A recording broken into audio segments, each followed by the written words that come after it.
On this channel, you will find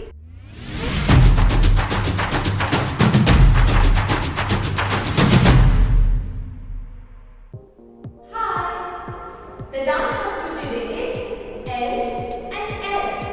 Let's see how it is done. First, keep your feet in wide position. Now, move your arms in the center and cross them first. Now, move to the side, open your arms up and make it look like an L shape. Now, move your hands again in the center. Now, move to the other side and make it look like L shape. While doing the step, always remember to keep your hands straight up in L shape. Do not bend your elbows and keep your back straight. Let's try this. Some music.